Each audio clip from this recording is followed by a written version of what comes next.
Sir ଆରମ୍ଭ କରିବା।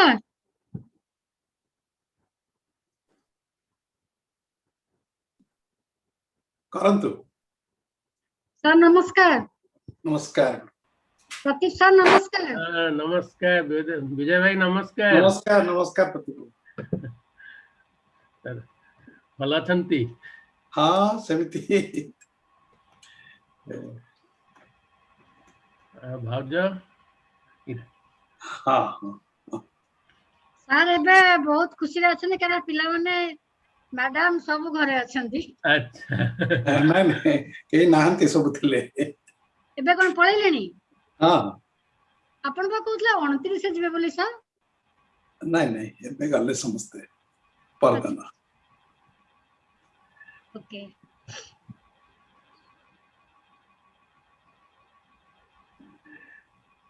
So you all, good morning to all of you. Today we have decided to discuss on state intervention and women's development.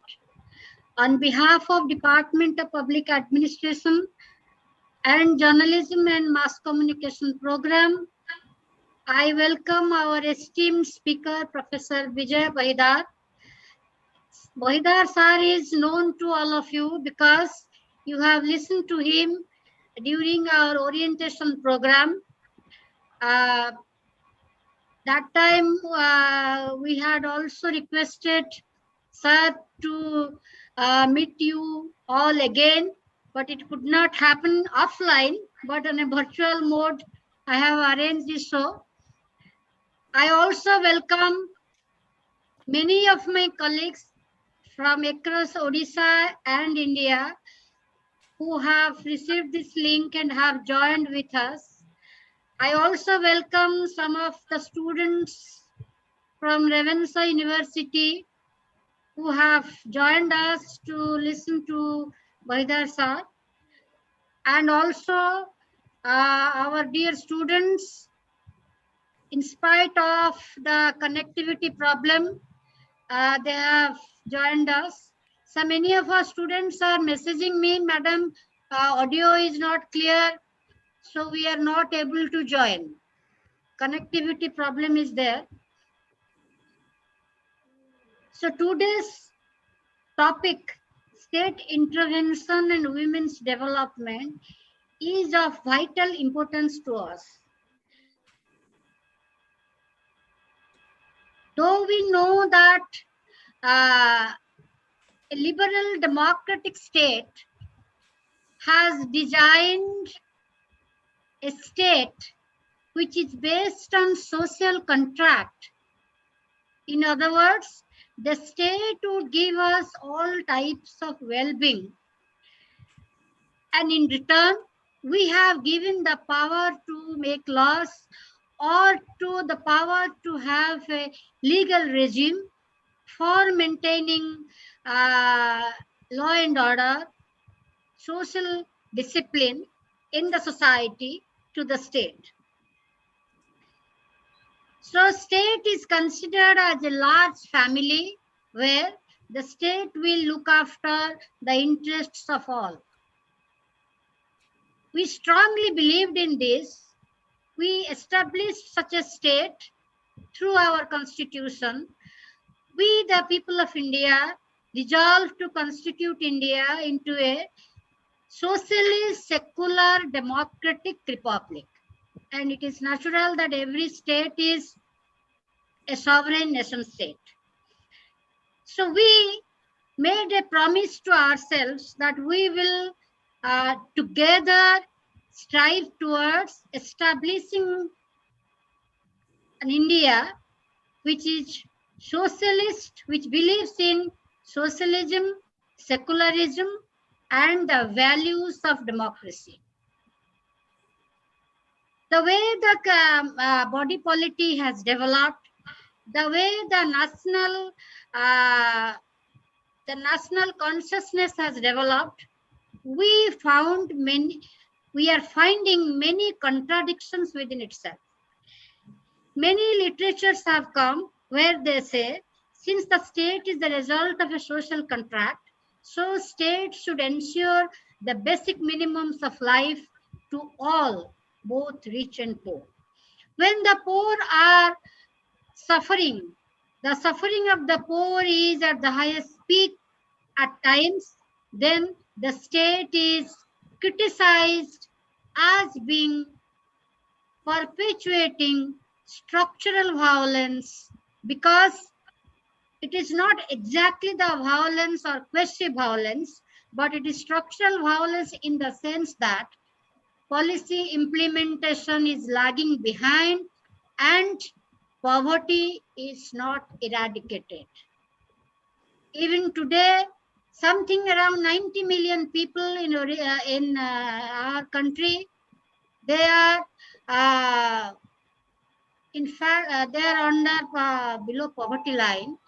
So that is what is in fact it is not 90 million, it may be said as 90 crore people, because if we are 140 crore population and 90 crore people are not having a well of life. And further, half of this population are women and girl child. And the studies say that 70% of the poor are women. So keeping all these contradictions in mind, I requested Vaidar sir to deliberate on this topic, because if we understand the nature of Indian state, the nature of development in Indian society, along with the issues of women, we will also be able to understand the issues of the underprivileged, the children, and also the differently abled population in our country. So thank you, sir, for accepting my invitation. Over to Professor Vaidar.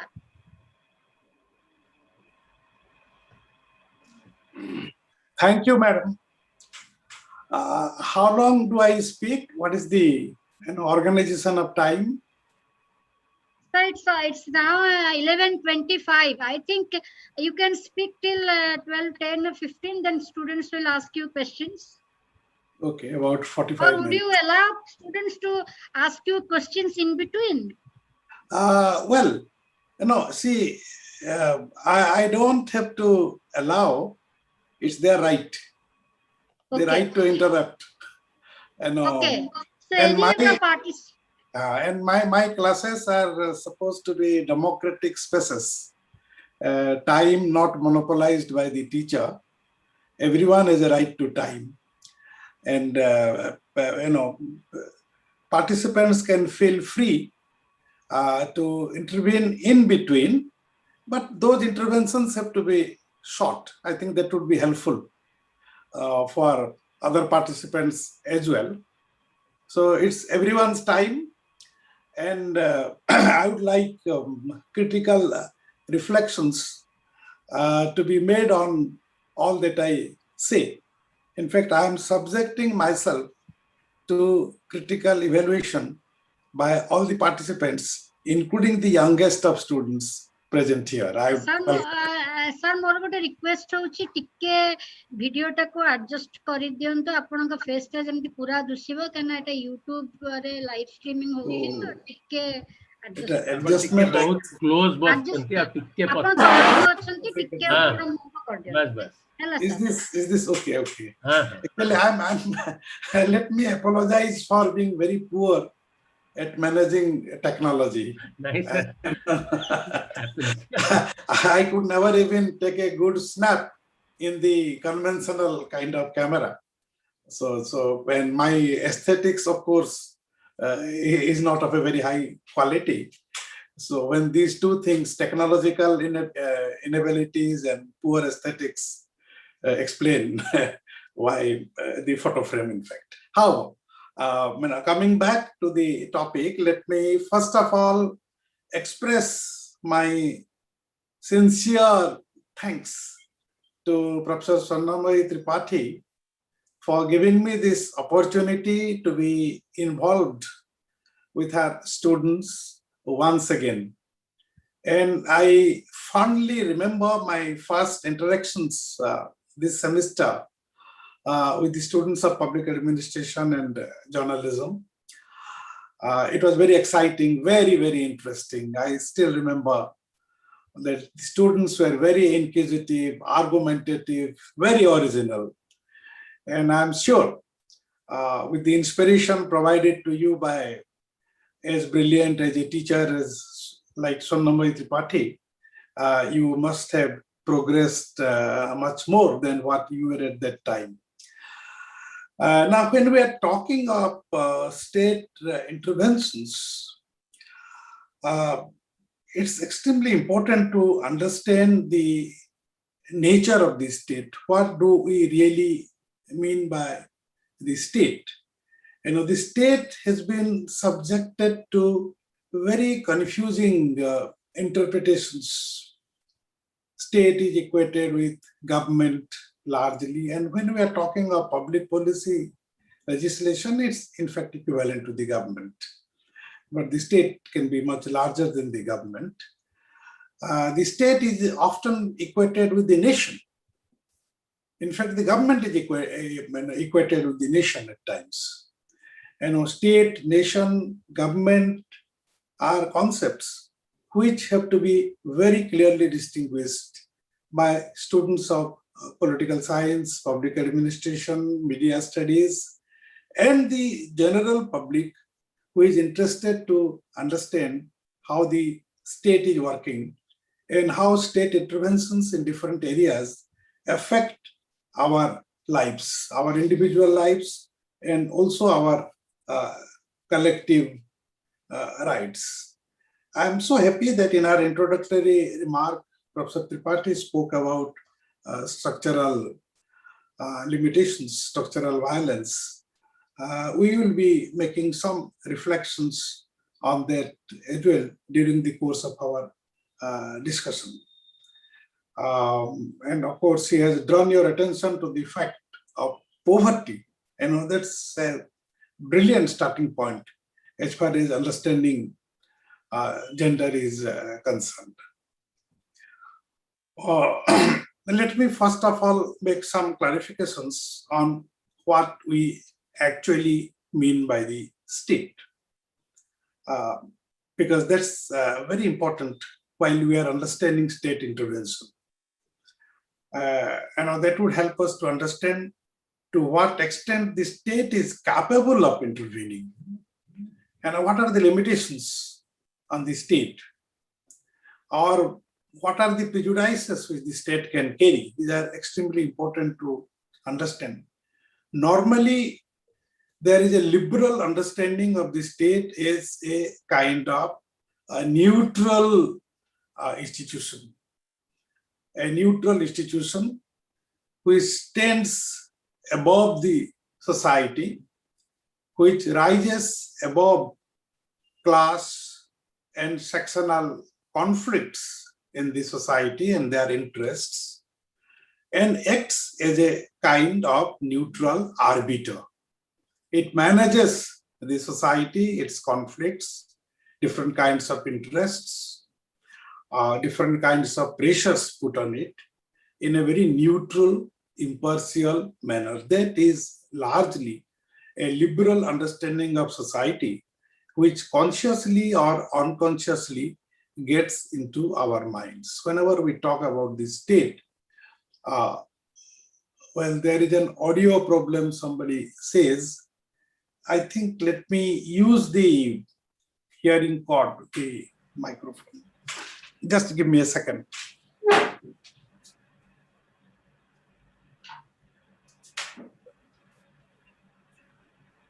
I think this could help to clarify.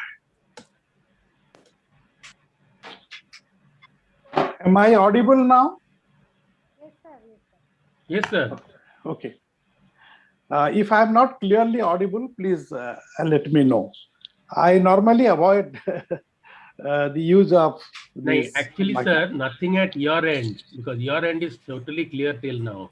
Must be Okay. somewhere else. You But are somebody totally, wrote in the chat box that there is audio. maybe that part. is Acha, fine. could be. But we are hearing Could you be. for normal, as if in a Okay, class. okay.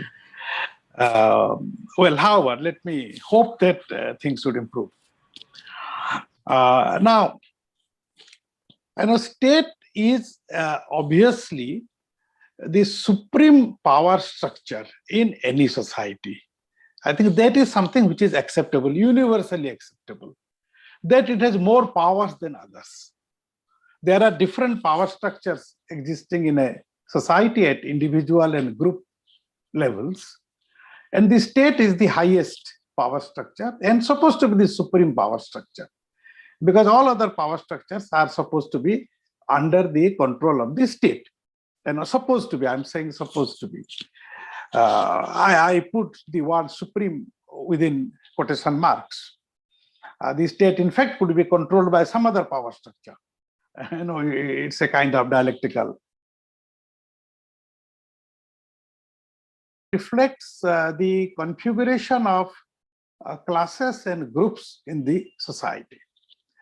Every society is divided into different classes and different social groups. Classes are largely economic divisions explained in different ways. The Marxist explanation of class is different from a functionalist explanation of class. Let's include both. Let me not get into that conceptual issue. But there are different classes, and the classes exist in a kind of relationship. And the state reflects that relationship. There are also different groups, which we don't call classes. On the basis of sex, you have men and women, gender differences. You have castes, we have class. There can be races. Race is not a very fundamental kind of differentiation in India. But these can be different kinds of differentiation, social differentiation.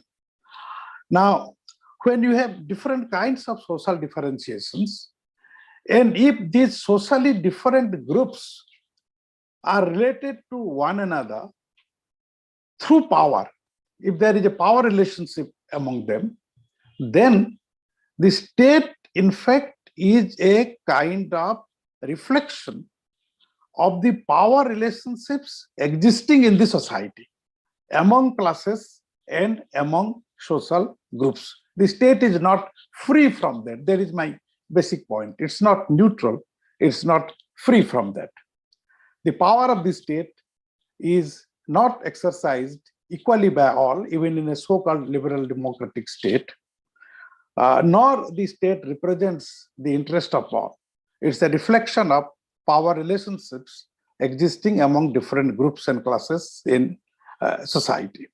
The third thing that I would like to mention is that the state has much greater control over resources in the society. The resources can be material resources. The resources can be cultural resources. So land, water, forests,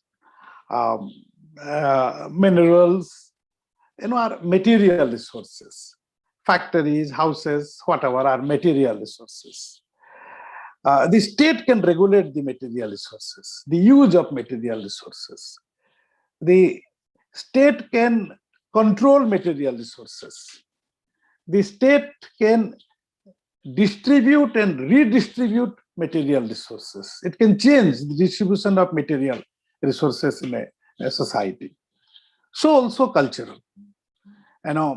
Besides the material resources, a society has its own cultural resources, ideologies, education, our value system, religion. These are all cultural resources.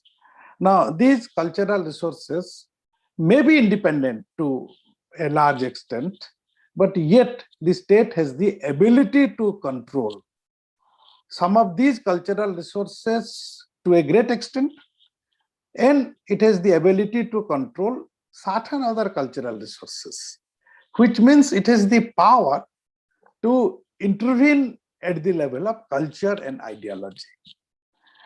And it can intervene significantly to transform. It can also be guided by dominant culture and limit its capacity for intervention. It's again a very dialectical relationship between culture and the state, and a very interesting area of study. And that would explain, in fact, the nature of relationship between culture and state would explain to a great extent the nature of state intervention as far as gender is concerned. Especially cultural dimension is extremely important as far as gender is concerned. And we have seen that the state in India has been very reluctant to intervene as far as transformation of patriarchal culture is concerned. Very, very reluctant, and at times very regressive. We'll have, this can help us to understand the nature of state policies, in fact. I'm not enumerating, I shall not be enumerating individual state policies. Those are available in all the books and in the internet as to what kind of laws and policies have been made by the Government of India, laws by the Parliament, what kind of judicial pronouncements, what kind of policies have been announced. These are all available, documented, well documented. So I will not be focusing on them individually, and it's not possible to do that right now in a short lecture. And as the state has control over these resources, the state has the capacity to distribute new resources and to redistribute resources which have already been distributed. And this redistribution of resources is a very important thing. Whether it is the question of poverty alleviation or something else, economic empowerment, there has to be redistribution of resources. Resources have been distributed in a certain way, depending on the nature of social relationships which exist, class relationships and group relationships.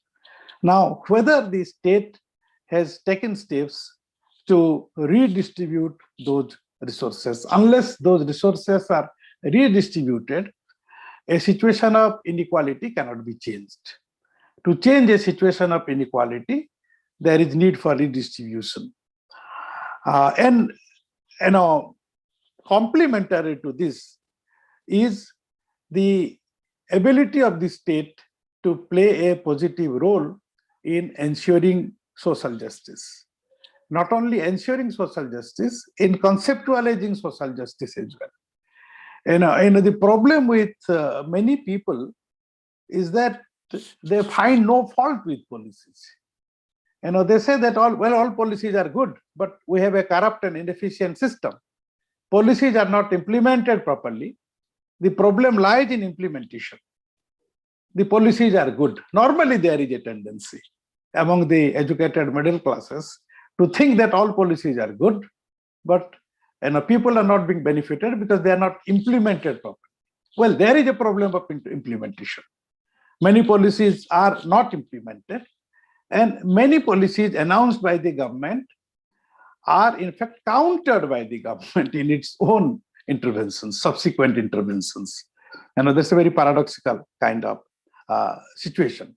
But the state has that capacity to ensure, to take steps to ensure social justice, and prior to that, to conceptualize social justice. A policy would depend on how social justice is conceptualized. I have problems not only with the implementation of policies, but also in conceptualizing policy. The policies can be bad. Policies can be terrible. Policies can be extremely bad, in fact. They may be very good, they may be very bad. It can be anything. So it's not that policies are good and implementation is bad. People give the example of some statement made by Rajiv Gandhi long back, that out of 1 rupee spent by the government, 15 paisa reaches the people. Well, that is true. And if the Prime Minister of a country is admitting, it must be true. I accept that.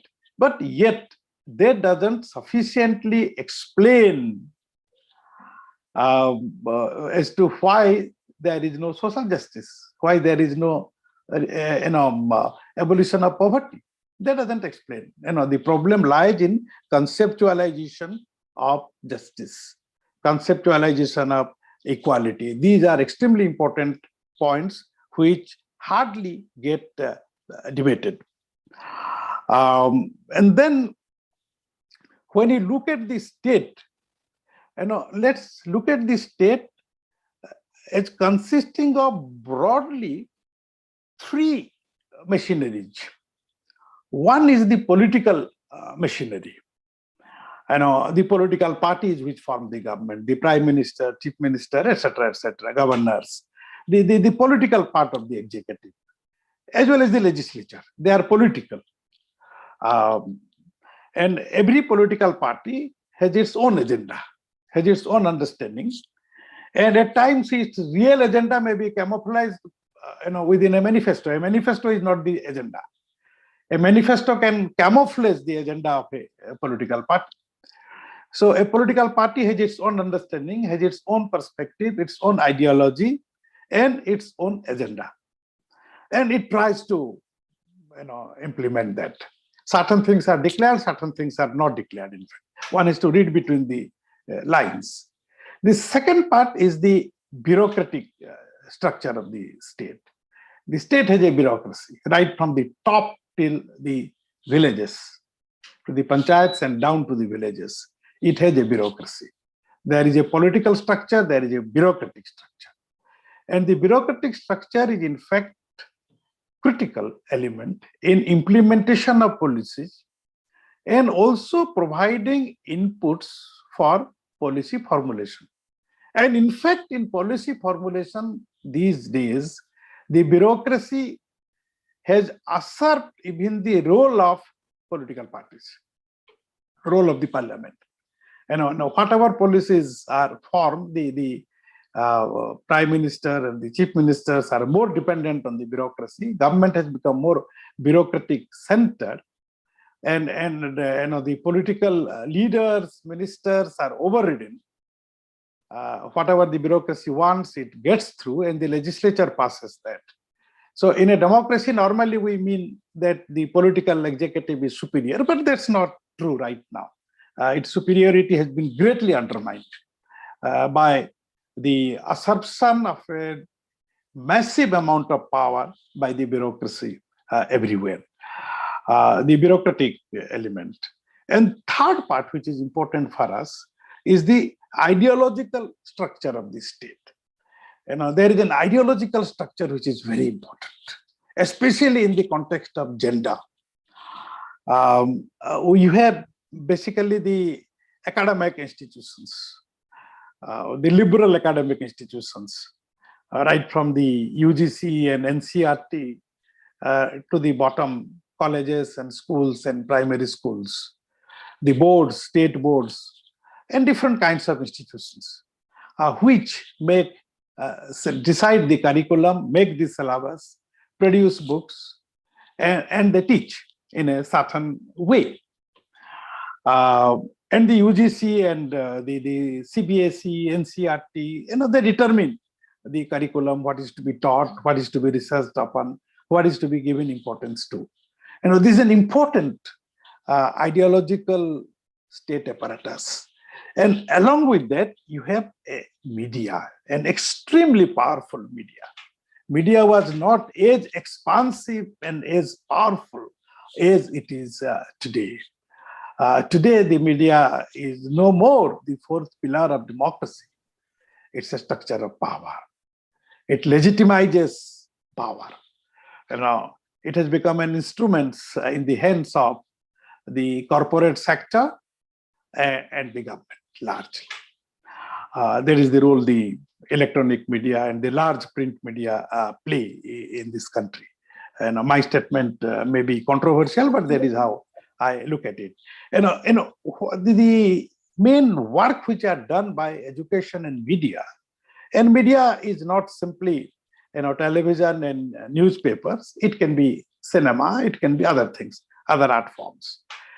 Through this, the existing ideologies are articulated or challenged. Ideologies are instrumental in legitimizing power structures. Poverty is a power structure. Some are rich, some are poor. Gender is a power structure, and patriarchy is a power structure. Either the ideological apparatus of the state legitimizes an existing power structure, or it challenges and tries to transform that power structure. And state intervention would be a consequence of which social groups and classes are either controlling power or sufficiently pressurizing the state. The state would respond to pressures. Normally, the state responds to pressures.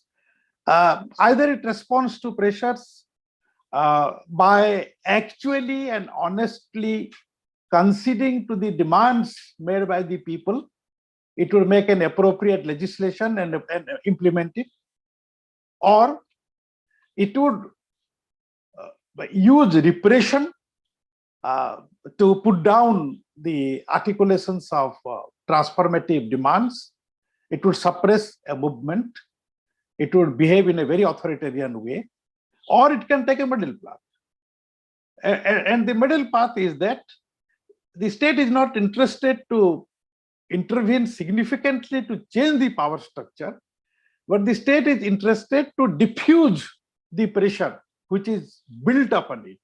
And hence, immediately it would make a policy announcement, or it would enact a law and then ensure that it is not implemented. Or if a policy announcement is made, the legislation would not reflect the commitments of the policy announcement. And even if the legislation is good, then they would ensure that it is not implemented.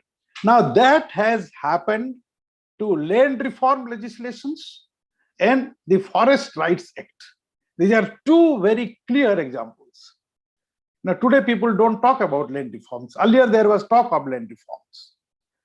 And the land reform acts which were made were not implemented, and they were not meant to be implemented.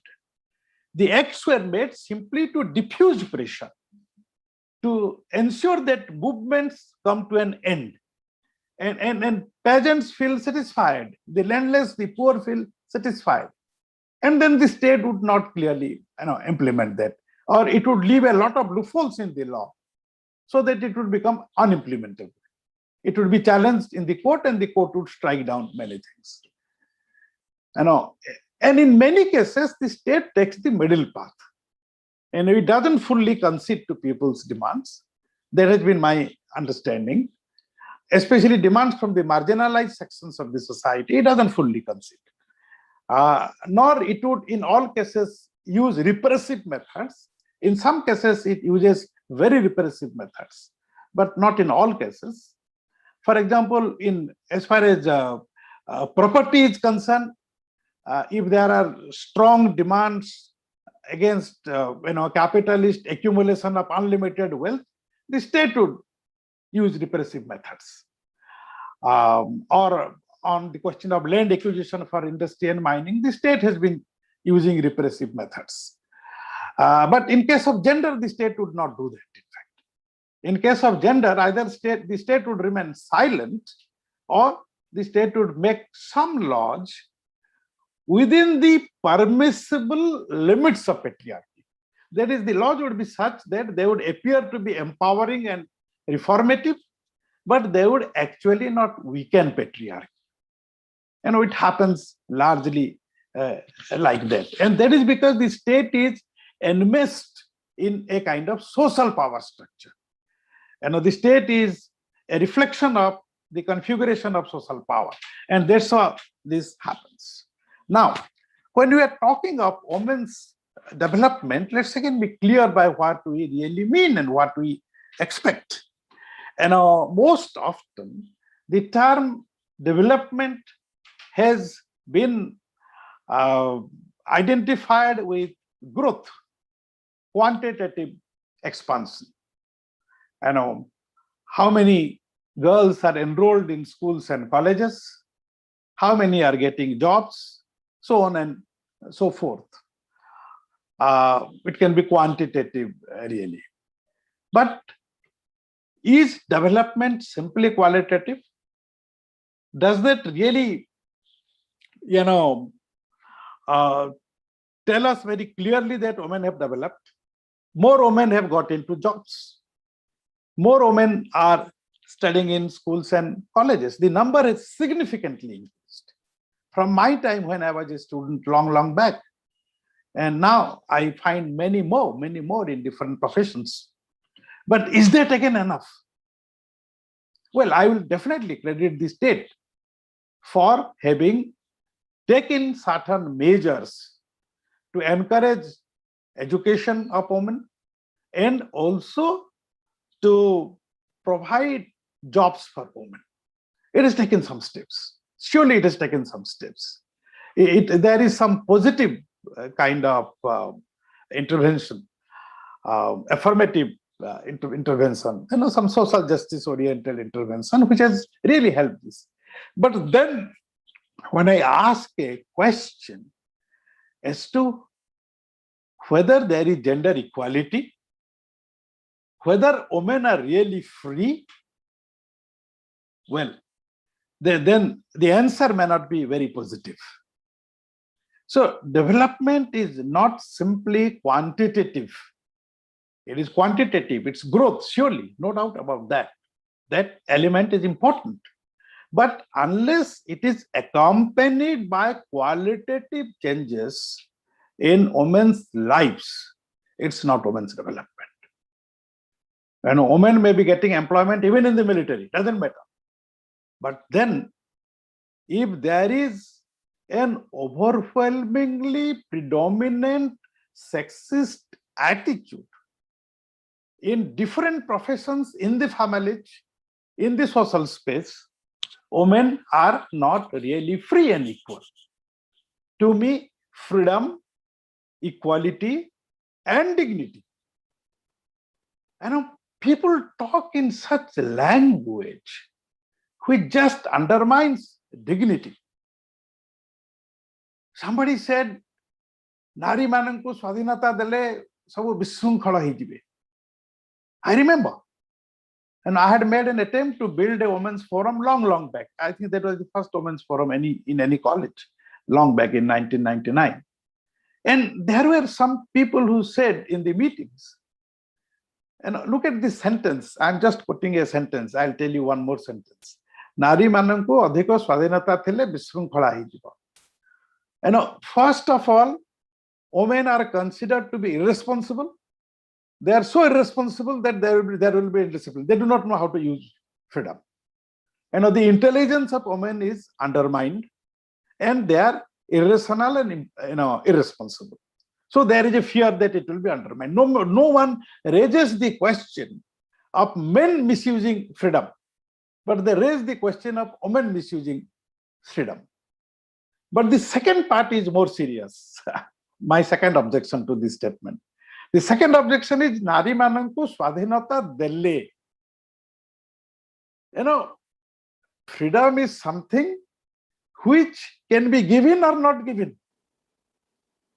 Freedom is not considered to be inherent in our humanity. I have freedom because I am a human being. It is inherent in me. Either you are obstructing or you are not obstructing. You cannot give me freedom. You cannot give women freedom. Women have freedom. It's an intrinsic element in the personality of a woman. She has freedom. The society either obstructs, denies, or remains silent so that women can enjoy freedom. It's not a gift by men to women. Now, the idea of gifting freedom is a kind of undermining the dignity of women. Many people speak in this kind of language. And even those who wield authority in the state also speak in this kind of language. And this creates a problem. This is reflective of a certain kind of mindset.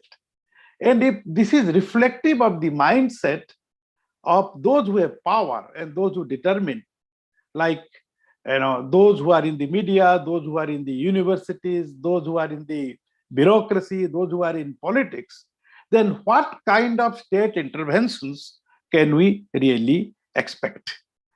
So one has to have both dimensions of development, the empirical, the quantitative, we can find out how many enrollment, how many jobs, etc., and the ethical, the qualitative dimensions. And unless both are combined, whenever we are judging a kind of state intervention, are we doing it like that? Take, for example, the Domestic Violence Act, a very famous act and a very radical act. Absolutely no doubt about that. Very impressive state intervention.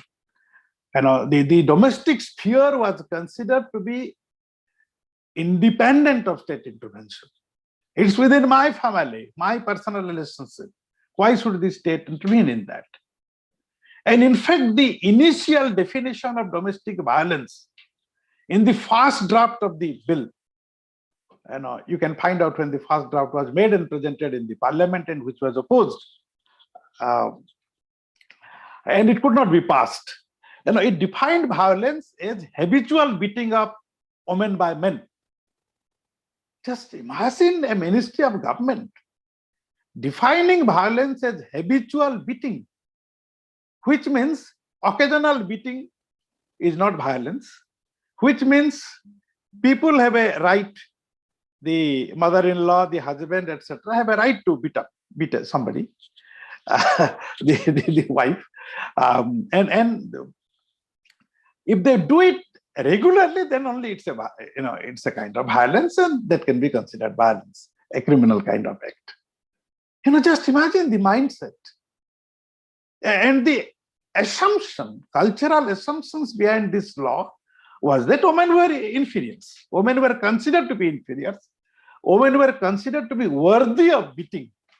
And it did not include dimensions like psychological, mental, sexual violence at all, in spite of the fact that at the international and national levels, in women's organizations, women's campaigns, violence had already come to be defined in a very broad manner. Of course, thankfully, finally, when the bill was made into a law, bill was changed, in fact, later on it was reintroduced in a very different form. And it provides a very broad definition of violence, domestic violence. But yet, the implementation has not been, again, very satisfactory. And when I looked at this law, I was dissatisfied with another element. It had a deficiency. The deficiency was that it simply criminalized violence. It gives a very impressive list of violence. So many things are included under violence, including economic violence. These are all considered to be violence. But then it just leaves it at that, just criminalizes violence. It still doesn't address patriarchy. It doesn't give a blow to patriarchy as such. It's not a very big blow to patriarchy. So I still look at the limitations of that. And this law, in any case, has been implemented in the context of a patriarchal society and a patriarchal bureaucracy. And hence, in implementation, there are very serious limitations, and one will not be satisfied with the way it has been implemented. This second thing that I would like to mention is that, how do you look at women's development? Do we look at women as an autonomous group? Women is a class. Women, some people talk of women as a class. I don't talk like that. I don't say women is a class. But then whether women constitute an autonomous group, whether we talk of simply women's issues, independent of everything else, or we have an intersectionality perspective on women. This is very important while making laws and while evaluating laws and policies.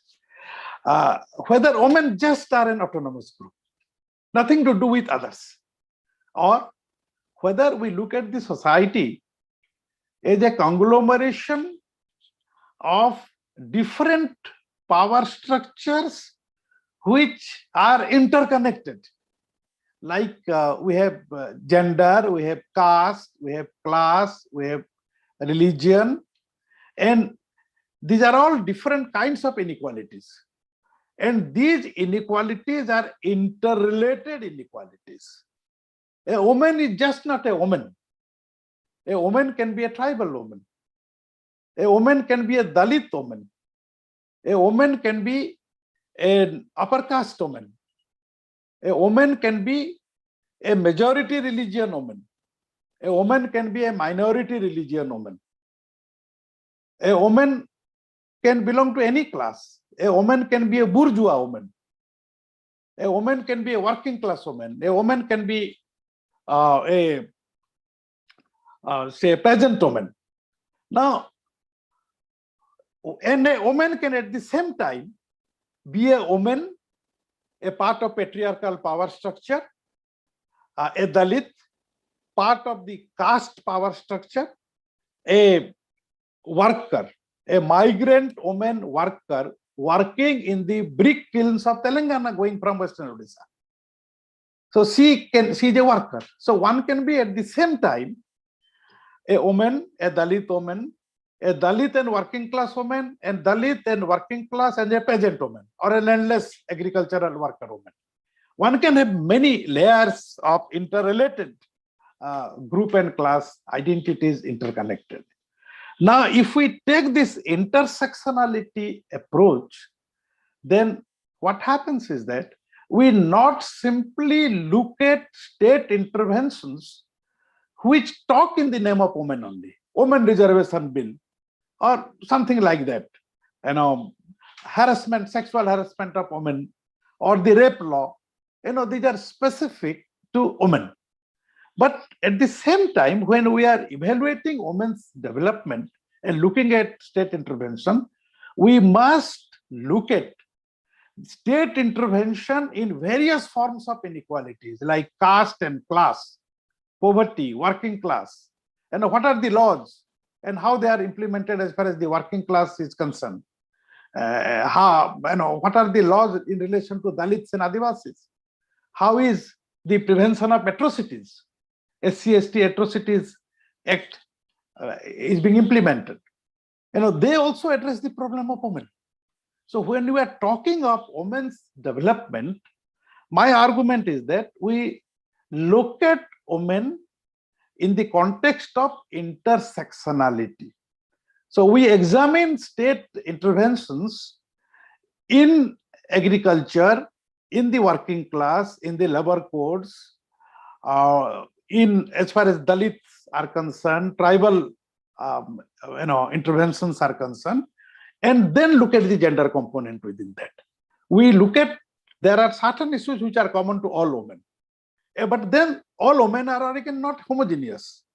There are class and caste distinctions, and we look at gender issues from the point of view of the marginalized sections of the society. So we have to examine the state interventions as far as that is concerned. Now, when we are talking of development, again, we have to look at the way resources have been distributed or have been planned to be distributed, redistributed, in fact, and whether there is a kind of desire for redistribution at all.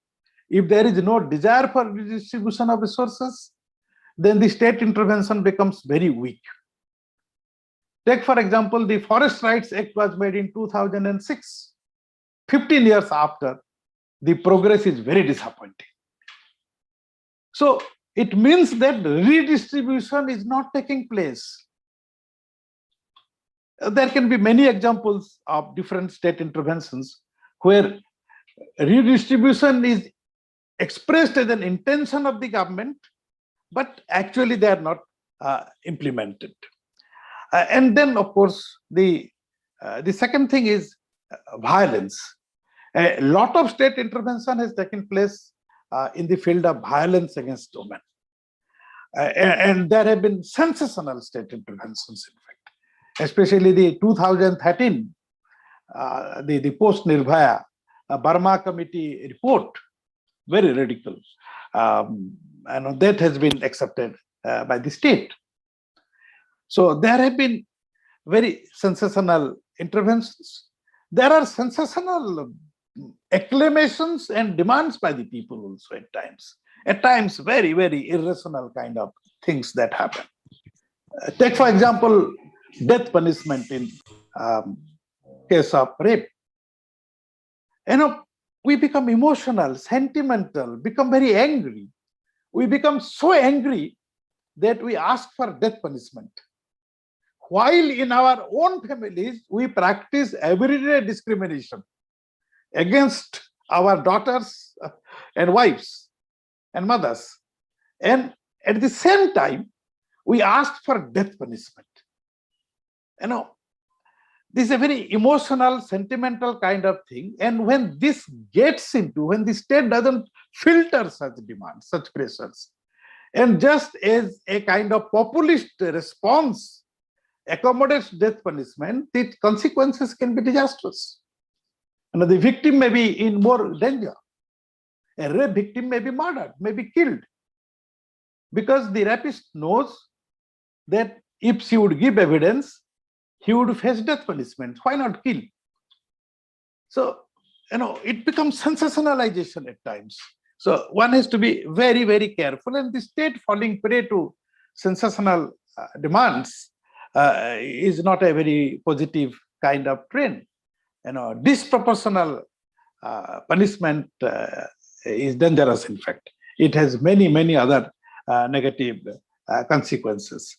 So there have been a lot of interventions, like the sexual harassment law, which was preceded by the very famous Visakha judgment of the Supreme Court on sexual harassment at workplace. Guidelines were given, and later on it was made a law by the state.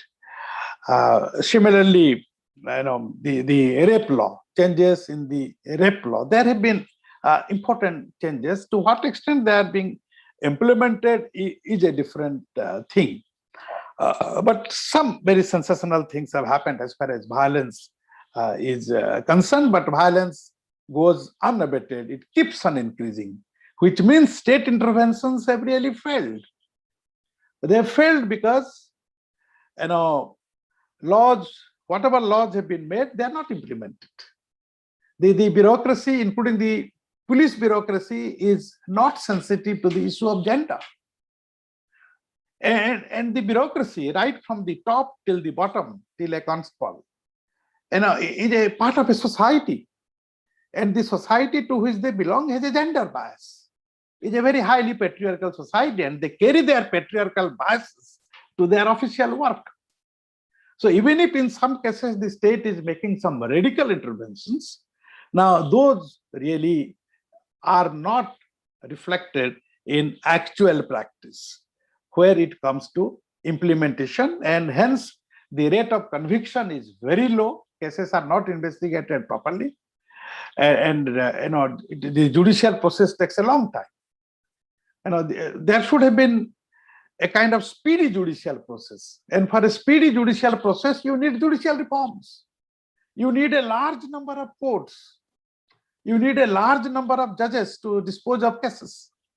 Now that doesn't happen really, and it takes a long, long time to dispose of a case, and hence, many people avoid going to this judicial process and just silently bear the pain of being inflicted upon with violence. And violence is something which is one of the biggest impediments on the path of women's development. freedom is not possible, equality is not possible if there is gender-based violence. The gender-based violence has many other dimensions. Quite some years back, because of the falling sex ratio, there was a great concern, and especially dangerously falling child sex ratio. It led to legislative interventions, and the parliament enacted laws as far as sex determination is concerned, and a prenatal sex determination is concerned, that was declared to be illegal, because it was found that people were aborting fetuses. If the fetus would be a girl fetus, they would be aborting that. Now, that is a law that has been made, a very significant law that has been made. So the certain interventions in violence are very important, eye-catching in fact, and they are praiseworthy as well. But yet at the same time, I would come back to the main point of structural violence, which Professor Tripathi raised at the very beginning. The structural violence issue is not addressed. That's why I said the state intervention has been within the permissible limits of patriarchy. Whatever patriarchy would tolerate, whatever change patriarchy would tolerate, the state acts within that. And I take you back to one of my earlier points, that the state is a reflection of existing power structures. And if the state is a reflection of existing power structures, the state is also a patriarchy. And those managing power in the state have patriarchal mindsets, sexist mindsets, discriminatory mindsets.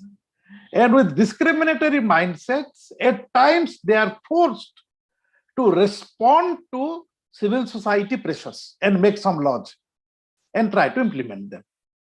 But there is no sincerity left in that. That is the biggest problem.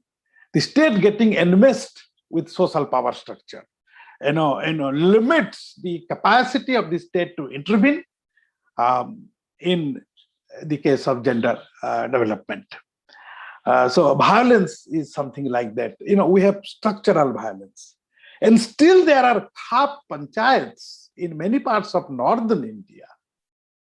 These are illegal bodies, but they continue to exist under the nose of the government. And they put restrictions whether girls can use cell phones, whether girls would be allowed to wear jeans, whether families would have televisions to see. These are not matters of individual freedom. The Indian constitution is a liberal constitution which ensures individual freedom, and there is a judiciary to protect that. But then the village power structure is such in many areas, caste-dominated village power structures, that a few elders who are very casteist and very patriarchal, they dominate. And they put a lot of restrictions. Structural violence is well entrenched, deeply entrenched in the Indian society. And hence, not only the society, but also in our families specifically. Our families are spaces for violence and discrimination. People worship families. People glorify families. I don't. Family is a place of inequality, discrimination, and violence. Violence against women, violence against the unborn girl child, discriminatory practices, conflict over properties. So I don't glorify families. We have to have a critical look at families. Now, when the people managing the bureaucracy, the police, the judiciary, the parliament, the assembly emerge with this kind of mindsets, then what do we really expect as far as state intervention is concerned? Now, women's development must address these questions. It has to be a society free from violence, a society free from fear, a society free from discrimination, a society of freedom and equality, a society where there will be no domination, and a society where women would control their lives, their lifestyles, property, their assets, and women would equally participate as men in different spheres. That is women's development. They would equally participate in economic, cultural, political, and all the spheres. As far as economic field is concerned, it's still a male bastion. Very few handful women here and there as entrepreneurs, as capitalists, as the super rich. Now, when we are examining state interventions, there are three things that I consider. One is the burden of history. A patriarchal society has historically evolved. It's not created in one day. It was not created in 1947. It has been historically evolving. And there are historically evolved patriarchal power structures supported adequately by a patriarchal ritual system. That is one, the burden of history. That has to be negotiated through civil society mobilizations and state interventions. One. Now, how it is being done is something that has to be understood by students and researchers. The second one that I have been discussing is the limitations of structure. There are structures, power structures, which hinder women's development, equality and freedom, equal control over resources, participation. So structure, addressing the structure is important. And the state has tried to address structural questions through some measures of social justice, some affirmative action, not really anything more than that. Some reservation here and there, half-hearted reservation. There has been reservation in the assembly, in the panchayats and municipalities, urban bodies, but no reservation in assembly, parliament, and no one is talking of reservation in students' unions. In fact, students should look at themselves. Maybe 70% of Utkal University would be girls. But if there are elections, how many really contest and how many win, how many campaign? Should there be reservation there? And I'm not getting into that question right now. But then broadly, I'm addressing some broad issues, the limitations put by a structure. If you ask a question as to why girls don't participate in university politics, in spite of the fact that all are equal, and in spite of the fact that girls are larger in number, it's basically because they belong to patriarchal families. There is a structure. The third thing that you have to consider as far as gender and development is concerned is culture as legitimation. There is a culture that we have inherited from the past. It's related to the burden of history. Culture is again a burden of history. It has evolved through long centuries. And we have inherited a kind of patriarchal culture. There is a patriarchal mindset. And we have ethical standards of evaluation of conduct, lifestyles, etc., on the basis of the patriarchal ethical standards of good and bad, morality and immorality, good character and bad character, etc., which we don't really question. Now, this culture, in fact, legitimizes a structure. And the state intervention has to be not only at the level of structure of patriarchy, but also at the level of culture. And as far as interventions at the level of culture are concerned, it has simply been pathetic. The state has responded to cases of very direct violence, but it has not responded to cultural justifications of inequality and discrimination practiced against women. It doesn't do that. The media doesn't build or doesn't present a picture of an independent, freedom-oriented, equality-oriented woman. And a woman is equal, woman is free, and woman is agency. Women, assuming to themselves the task of transformation. And woman as agency is very important. And that is linked to culture. Culture as legitimation. Culture has assigned a certain kind of role, certain kind of traits to women, and a certain kind of role to women. And that has been fossilized in our mindsets. The intervention in this field can be best done in the ideological apparatus of the state. That's why I mentioned about the ideological apparatus. The ideological apparatus are the universities, the colleges, the UGC, the boards, the schools, the teachers. That is the ideological apparatus, and the media. Now, in both of these ideological apparatus through which the state operates, we find in fact, a very feeble or a very non-existent intervention to address patriarchal culture. I'll give you an example from my personal life. And I was a member of a committee called the National Focus Group on the study of, on the teaching of social sciences. It was a part of National Curriculum Framework exercise done by the NCERT. They were changing the school curriculum in a wholesale manner, and they had many committees, 20 committees or so. I was a member of this committee.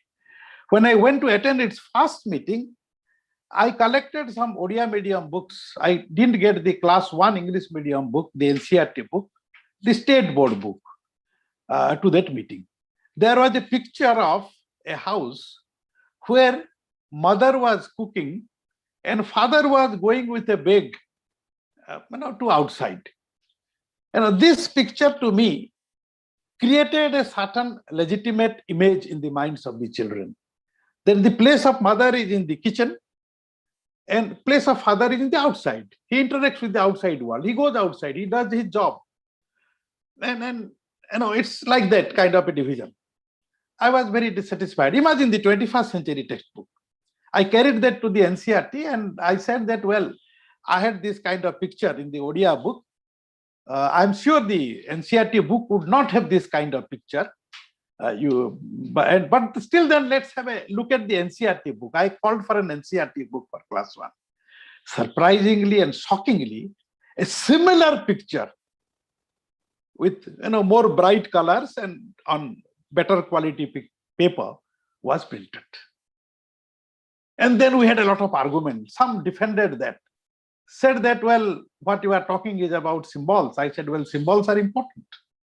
Symbols imprint at times indelible messages in your minds, in the minds of a tender child. So such pictures should not be there at all, which distinguishes between a man and woman. Not simply the question of that pictures. There will be in literature a number of stories, writings, which are all about, which glorify the traditional role of woman in a family. Woman is a homemaker, woman is a glorious mother, woman is a glorious wife. Now, let me tell you that the ideological intervention has been absolutely non-existent. Whichever party might do, it has not happened. We have not tried to intervene in this process of socialization.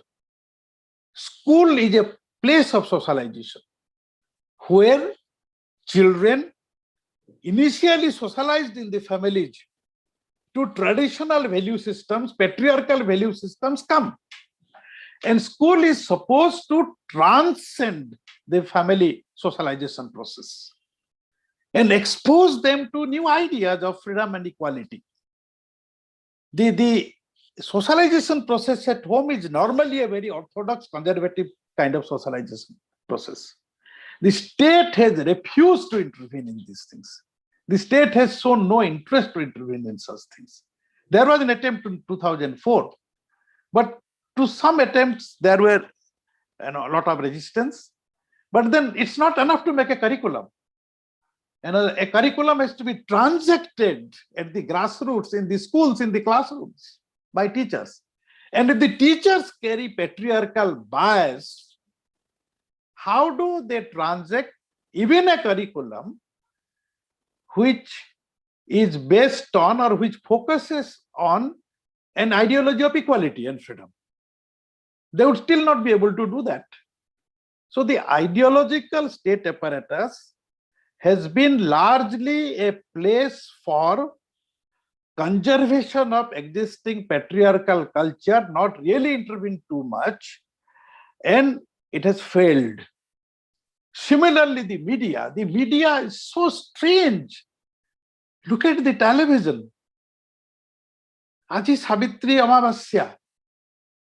Aji Upavas kale kono hue swami manankara dirghayu huvanti. See, why should such statements be made at all? These are our faiths and beliefs. These are not scientific or historical facts. If something is not scientific, something is not historical, why should it be stated as a kind of fact? Aji Pavitra Rathajatra.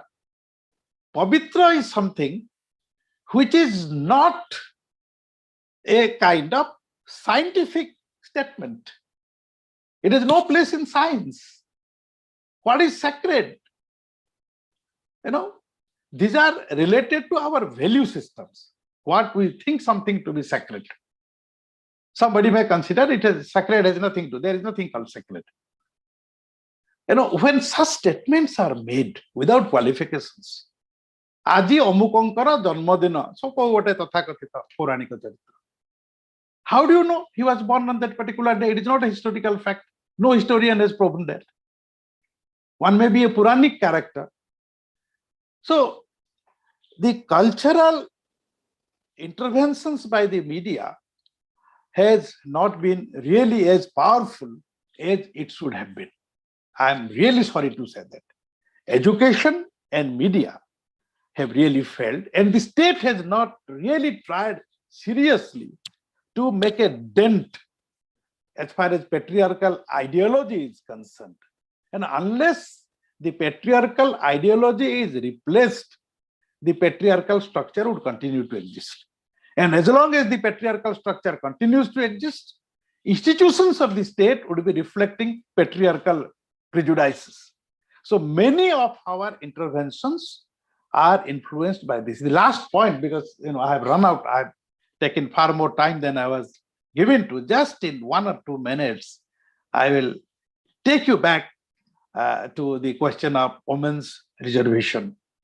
1996, a bill for women's reservation was introduced in Parliament. What has happened to that? How many years have passed? Does it reflect an effective state intervention, or it reflects a refusal on the part of the state to intervene? If such critical laws as farm laws and labor codes could be passed in the Parliament in great haste without bothering about the opposition, what prevents governments, any government for that matter, from 1996 to this day, different parties have ruled. What prevents them from, making this particular law? Does it not reflect the patriarchal character of the state? The patriarchal nature of our politics? That at this level, they would have nothing to do with, reservation. Many poor countries, African countries, have far more women's representation in the legislature than India. You can find out from Google. A percentage of women as legislators in different countries. I'm not giving you any figures. And India's performance has been extremely poor as far as that is concerned.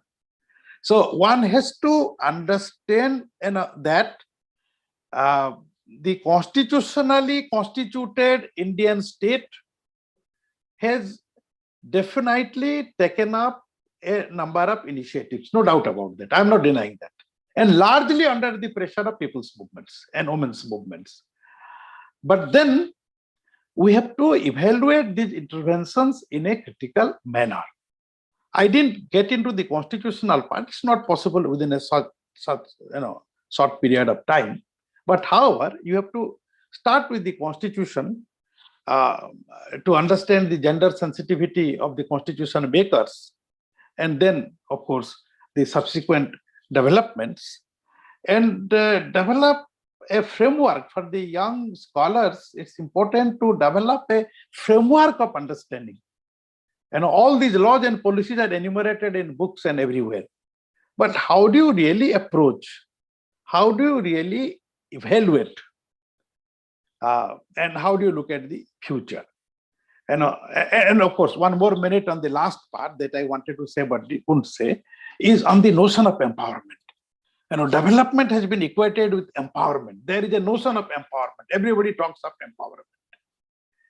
Well, this empowerment discourse has been very ridiculous, if I'm allowed to make this statement.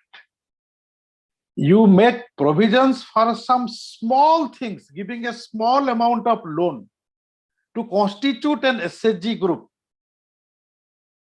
or you give them some small gas connection and you call it empowerment.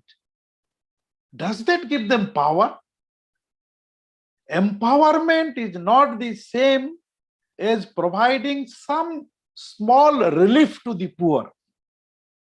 In the state discourse on empowerment, you will find that any small thing, even giving free say a ration to the poor, is considered to be empowerment. These are not measures of empowerment at all. As long as disempowerment is not countered culturally, structurally, through appropriate laws, there is no possibility of empowerment. Empowerment can come after a certain level of minimum development. When there is no minimum development, very meager wage, no food to eat, some facility here and there is not empowerment. Empowerment discourse is very narrowly and very misleadingly constituted discourse. Please don't understand this so-called empowerment to be development. I have no time to reflect on that, but however, I thank you very much for bearing with me for one long hour. I crossed my time limit. I'm sorry, Dr. Tripathi, for that. I apologize for that. Thank you all very much. Thank you very much, sir. It is really a very, very interesting deliberation by you. Now, students, you can raise your hand, or you can put up your questions in the chat box, whatever you like.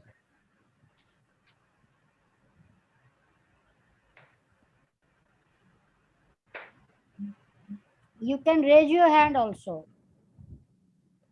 Well, if they come on video and audio both at the same time, it will be good. Yes, they will come. These meetings look so impersonal. We don't see Yes. anyone.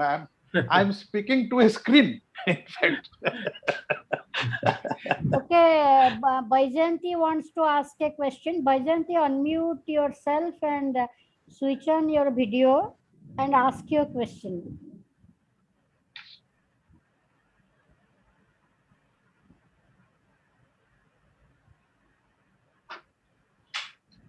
Welcome, Baijanti. Baijanti has a question, sir. Good afternoon, ma'am.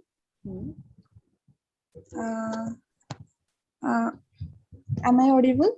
Yes, yes. Yes, yes. The talk was very energetic, and it was also very critical.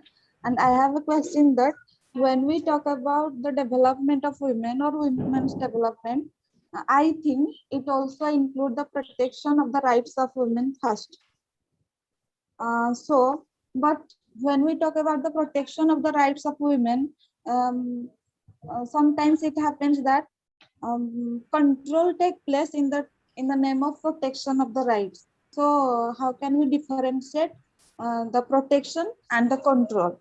Because it creates problem in the path of enjoying our rights.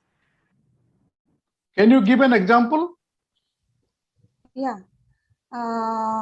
like some says that to protect a particular animal, it is important to not to kill, but that curtail our right to food. Some says that it is important to change your dress code, and it is important to protect your so-called dignity. But that control our right to dress up. ମାନେ ଆମର କଣ ପୋଷାକ ପରିଧାନ କରିବାର ସେ ଯୋଉ ଅଧିକାର ଅଛି ତାକୁ ଚୁଜ କରିବାର ଅଧିକାର ଅଛି ସେଇ ଅଧିକାରରୁ ଆମକୁ ବଞ୍ଚିତ କରାଯାଏ in the name of protection ଆମକୁ protection କରିବା ପାଇଁ ଆମର ଖାଦ୍ୟ ଗ୍ରହଣ କରିବାର ଅଧିକାରରୁ ଆମକୁ ବଞ୍ଚିତ କରାଯାଏ in the name of protection of a particular animal. Okay, thank you. Should I address questions individually or together? No, I can't hear you. Please unmute yourself. Unmute. Yeah. Premananda sir, namaskar. Premananda Premananda sir Vasan- has joined us. କୋଉଠି ଅଛନ୍ତି ମୁଁ ଦେଖିପାରୁନି ଅଛନ୍ତି sir, ଅଛନ୍ତି. ହଁ ନମସ୍କାର Evening ରୁ join କରିଛନ୍ତି sir. Okay, sir. May I request Professor Baidar, yes please may I request you to slightly elaborate the latent structural violence at the latent stage and structural violence at the manifesto stage in perpetuating the hegemony of say male dominance. Second is the role of rumor in the so-called our democratic society. Fake news also. Fake news.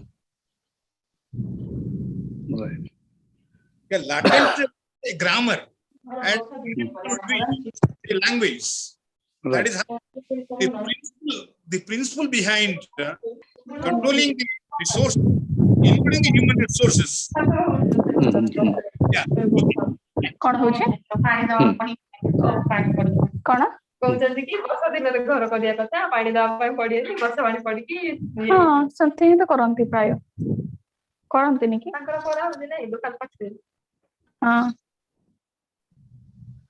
ବର୍ଷା ହେଲା ଇଏ ଉଠିଲା ବେଳକୁ ବର୍ଷା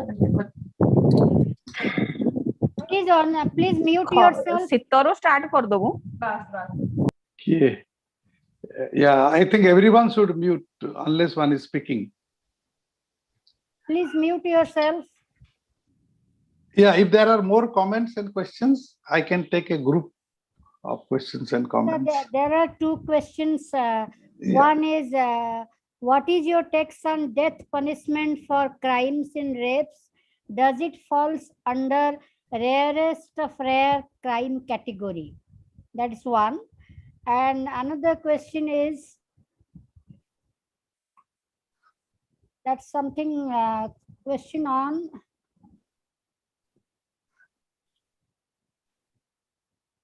okay sir, I just let me see sir. There is another question sir where it is said educated women are also relinquished to raise voice against domestic abuses. What type of socialization, what type of socio-cultural value should impart among them at their family and educational level? This is a question by a lecturer in Raj Sunakhala College, Sarvari, who is my PhD scholar. Okay. Another question is, sir, what are the natures of the constraints that keep women within the inferior positions in the corporate sector.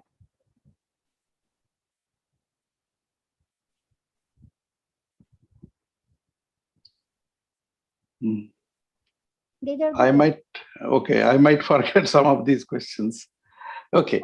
Okay, you answer it. Otherwise, If I miss out, then you can please I'll remind tell. me. I'll tell you. Yeah. Quite a broad range of comments and questions. I must thank Professor Premananda Panda being here and drawing our attention to a very fundamental issue. We just mentioned about structural violence, and when he's talking of latent structural violence, it means that there is a kind of violence which is not seen, which is invisible, and which exists in the structure, within the structure itself. And these are related, in fact, these are supported by our understanding, cultural understandings of the masculinity, femininity, the division of labor. And when we believe that women and men are different in nature, nature has made them different, so they have different abilities, different kinds of qualities. There is one part of it is that. The second part is that, there are cultural definitions of morality. What is moral, in fact? Morality is about the body, as far as woman is concerned here. That women's bodies must remain pure. Were the concept of virginity, the concept of chastity. There is a certain notion of sexuality, in fact. The notion of sexuality, which is normal, is in fact patriarchally constituted notion of sexuality, a male definition of sexuality. Certain things have been defined as normal, as given, and we accept them, transmit them, and accept them uncritically, absolutely uncritically, without examining that from the point of view of human values and science. The entire purpose is to control the sexuality of women. And that builds a kind of violence into the structure of patriarchy. That we make a lot of norms, we indulge in a lot of family practices only in the name of security of the body and preservation of the character of one's daughters and other female members, and we repress them. We not only teach them the values of self-repression, repression of one's own sexuality, we also use violence to repress them. In case of any freedom of expression, any desire to be critical about the existing notion of sexuality is met with violence. So the ideas which govern our conduct, which create our culture, they are latent. They are within the social structure. They are a part of the structure. Whereas, they can take visible forms through our system of control, as Bhajanti was saying about dress code. There is also a control, and it's ultimately a control over women's sexuality. Why do we talk of women's dress when men can be half naked? They can just wear a towel or a dhoti and nothing above. We are imposing dress codes on women. And when we analyze that, we find that the entire purpose is to, repress women's sexuality and force women to behave according to the standard norms of sexuality established by the patriarchal society. So when we make rules, laws, develop family practices, these are in fact violent practices. A suppression is a violent practice. Beating up is a violent practice. Not giving food is a violent practice. Abusing is a violent practice. These in fact become manifest, they become visible. But behind every visible form of violence, there is a latent violence. And what Professor Panda is trying to emphasize or tell the participants, the younger generation of students here, is that state intervention has to be not simply at the level of the manifest violence, which has again not been sufficient. Even that is not sufficient. The interventions are very dissatisfactory. But at the level of the latent structural violence, unless that is uprooted, women's development is just not possible. And Vyjayanti's question, in fact, fits into that kind of a framework.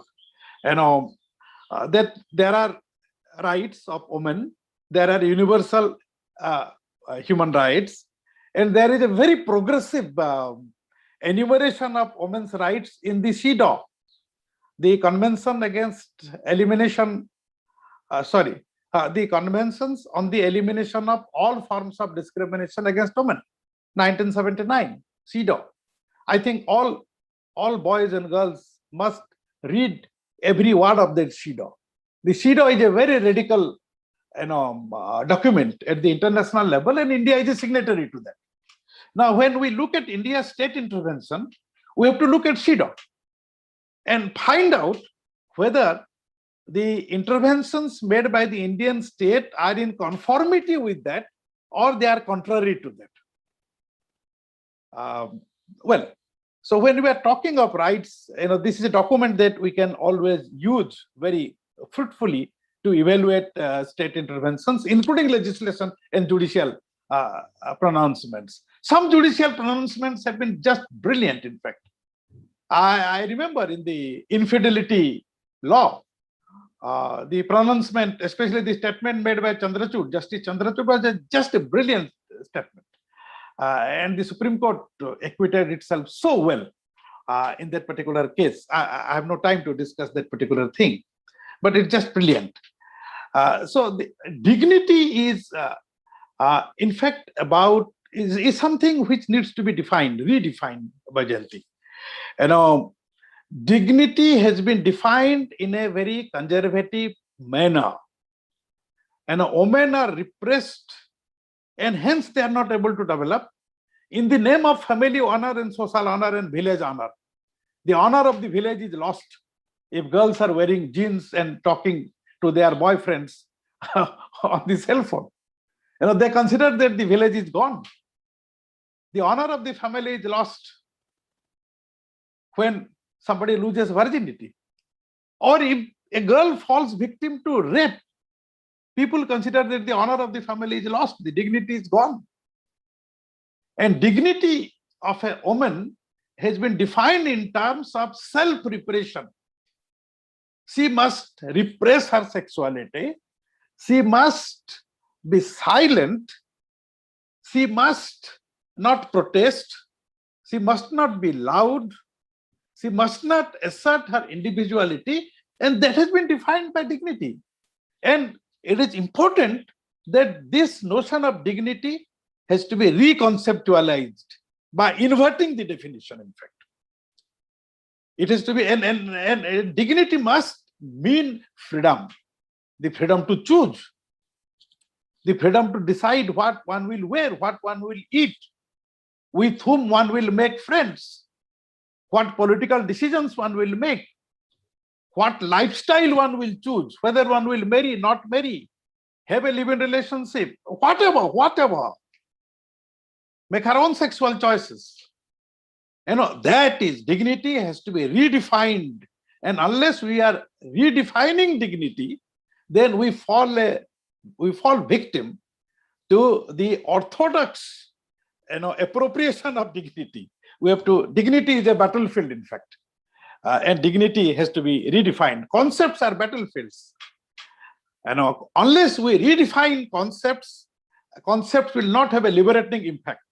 Concepts can imprison you unless we redefine these concepts. Of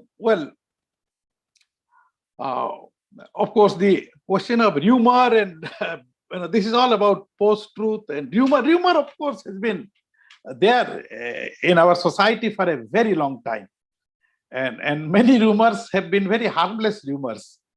I remember reading about Gandhi during his time. People had peculiar conceptions of Gandhi, in different villages. And it would be very interesting to read how rumors build different kinds of images, but that is not our problem. Our problem is basically about untruths which are being propagated and by the media again and again, so that they look like truths. People accept falsehoods as truths, which is called post-truth. Post-truth is a concept which became popular in Trump's USA and, of course, contemporary India.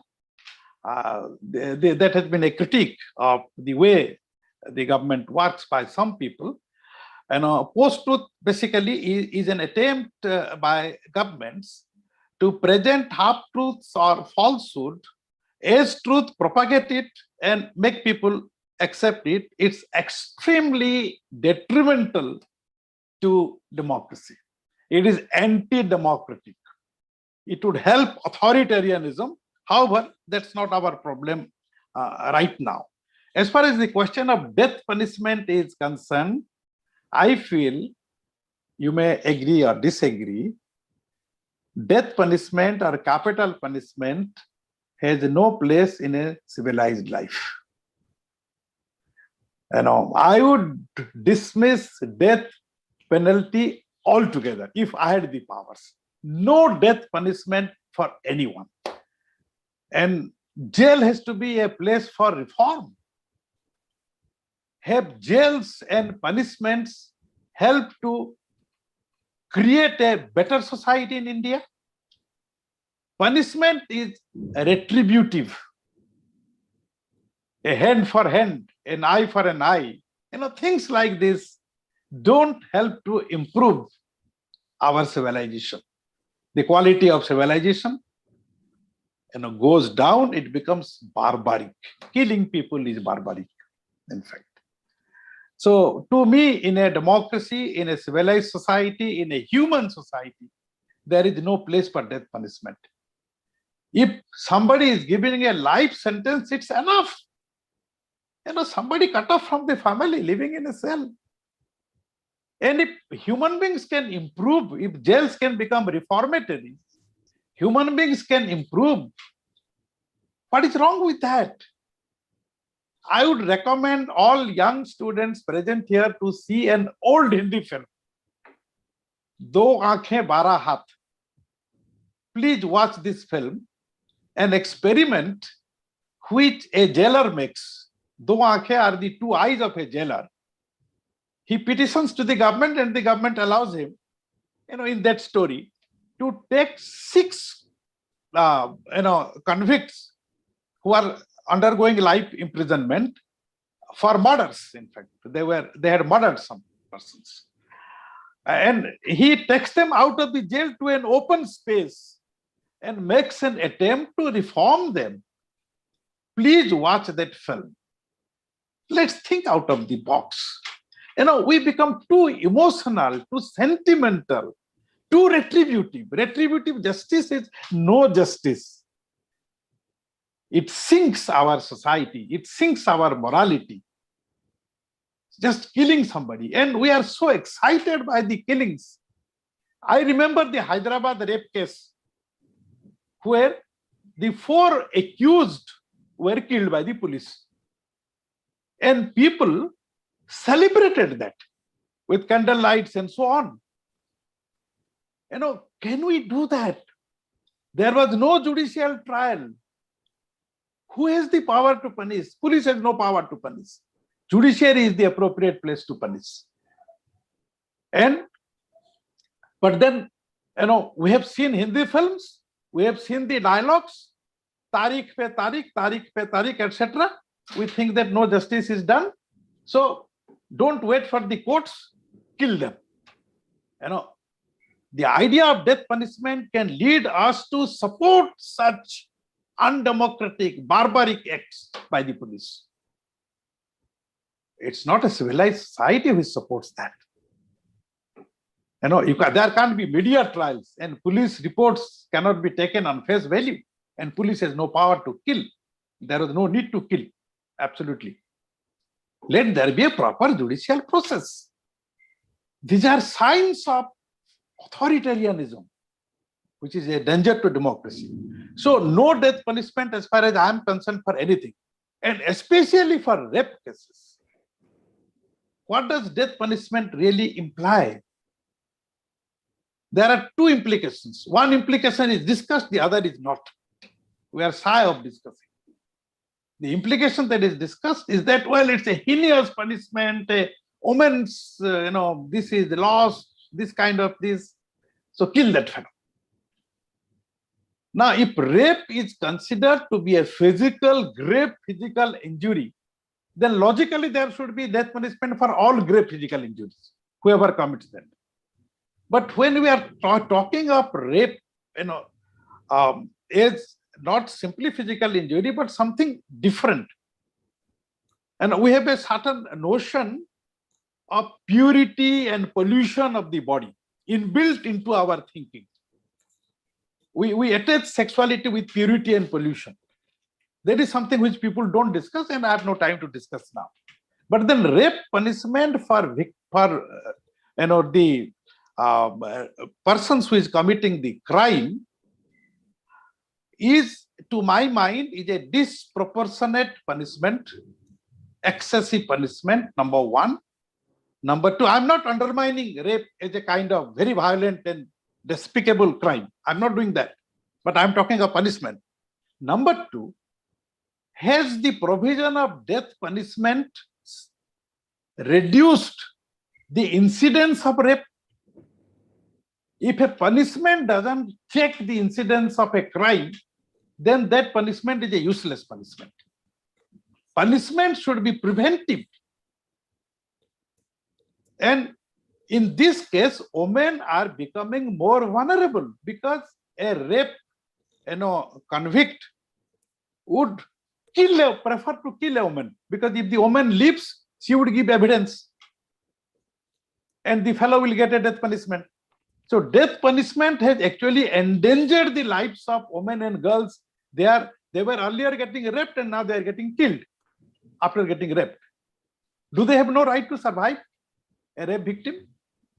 So we are risking the lives of women by providing for death punishment.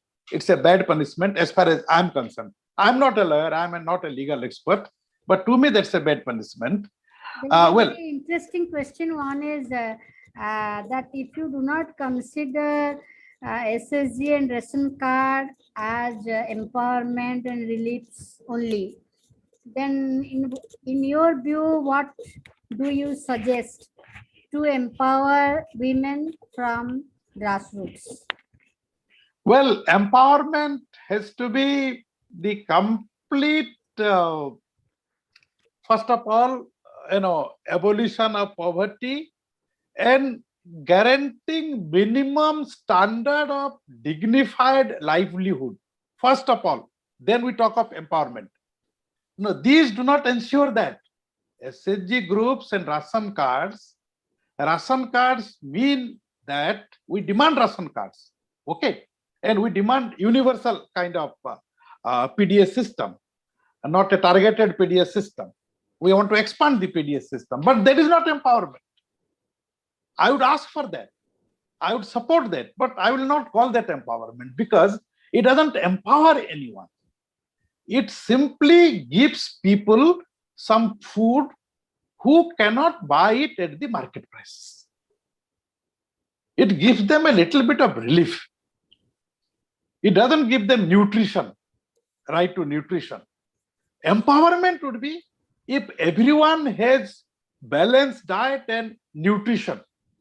Empowerment would be if everyone has access to the best of schools. Empowerment would be if everyone has access to the best of hospitals for treatment. And empowerment would be if everyone lives in good houses, not Indira Awas houses or Pradhan Mantri Awas Yojana, not in huts, not in slums, One lives in slums, gets some rations. That is not empowerment. One must live in excellent houses. One must wear good clothes. One must have the best of education. One must have the best of health facilities, the best of nutrition. Then only we can talk of empowerment. And one is participating. One is controlling productive assets. One is possessing wealth. And simply some alleviation programs, poverty alleviation programs, etc. These are not empowerment. That doesn't, power, it doesn't bring power. What kind of power it brings? It just ensures that people don't die. People not dying and people just getting some food and being able to work the next day is not empowerment. And there is no dignity associated with that. Empowerment is a process of dignifying oneself, and it doesn't dignify oneself. Depending on the charity of the state or somebody else is not dignity, and that is not empowerment, because that in fact shows that people are disempowered. When we are giving free rations, it shows disempowerment. It's an evidence of disempowerment.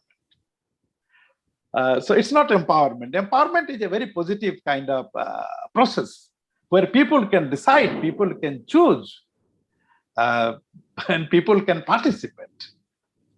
I think there are two very important questions. Yes. Writer Supriya Malik is watching you on YouTube. Oh, thank you, Supriya Malik, madam. She is asking how you had told us that there are three aspects of state intervention. One is ideological, and she's asking how to replace the ideology. Well, okay. You had told us you had given us ideological intervention. State doesn't do ideological intervention. Yes. So that is the question that is related to that. And another question she asks, what is minimum development? Since we cannot give, we are not able to ensure higher level of development, what is minimum development? And another student is asking, please tell us how women become more equally powerful as men. ଆପଣ ଏତେ question sir କହିବେ କେତେବେଳେ ବର୍ଷା ହଉଛି ବୋଲି ମୁଁ ଡରୁ।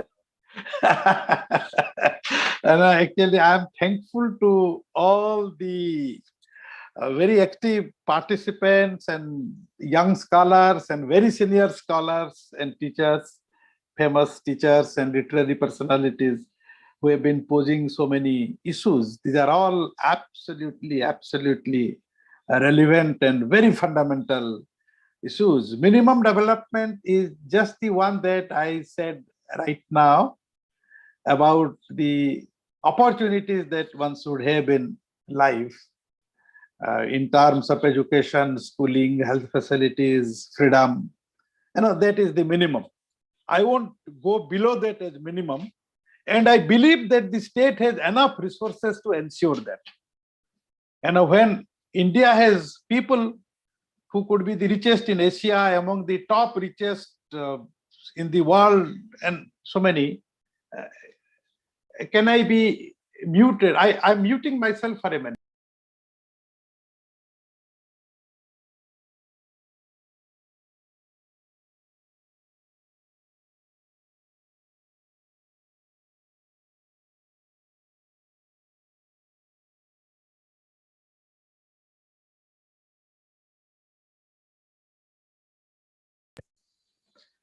The minimum, we have to be uncompromising as far as the minimum is concerned. This is not 1950. This is 2021. 71 years and almost 72 years after the making of the Constitution and the establishment of the new Indian state. And when India claims that it would become a 5 trillion economy and so many tall claims, so many rich people, and the rich people are making so much of money. I don't believe that the state, we don't have the resources to ensure excellent health, excellent education, excellent housing to everyone. We have the resources. There is a reluctance to redistribute resources. That is the whole problem. And that is basically because the state has been enmeshed in the social power structure, where the state is acting at the behest of the corporate capitalist class. Its policies, its interventions have been to help them to accumulate more and more wealth at the cost of the people. The state is not interested to tax the rich. It is for the rich. It's not a neutral state. And that is why it doesn't have resources for this minimum development. And hence it throws some bread crunches, just like न खाइला परे आमे रुटी पाउरुटी भात टिके फोपाड़ी देउ कुकुरकु सेमितिया लोकंकु फोपाडुछि, because it's reluctant to tax the rich. It's reluctant to impose wealth tax. It is reluctant to impose inheritance tax. You cannot imagine the amount of money that can be generated from these taxes and that can be spent. And the minimum development is not an illusory imaginary, but is something that is quite in the realm of possibility. It is possible to achieve that. Now, the ideological part is very important. I have been a part of the ideological state apparatus. In fact, when I was a young student, like most of the students here, I never thought that I would be doing any job because I was too critical of the capitalist state, and I thought that I should be in politics opposing this capitalist state. And when I had to go for a job, I had to make a choice whether I should go for a job, in which sector of the state. And I thought that the ideological, apparatus of the state would be more convenient because it would give me a lot of freedom. In spite of the fact that I have to function in the dominant ideology of the state, as a teacher of political science, I can continue to question that ideology. So for that little bit of freedom, I came here. Now, however, the media and the educational system, both of them have great potentialities in constituting a transformed mindset of the people. These are the domains of information and knowledge. People get information, people get interpretations, analysis, and knowledge from the universities and schools and the media. They are the educators of the people. The universities and schools cease to be educators after some time, but the media continues to be an educator right till the end of our lives. And they have impact on our mindsets. Now, my problem is that, both the media and the educational sector, both of them have failed in their duties of critically interrogating ideologies of domination and inequality, like casteism, like patriarchy, like the class system.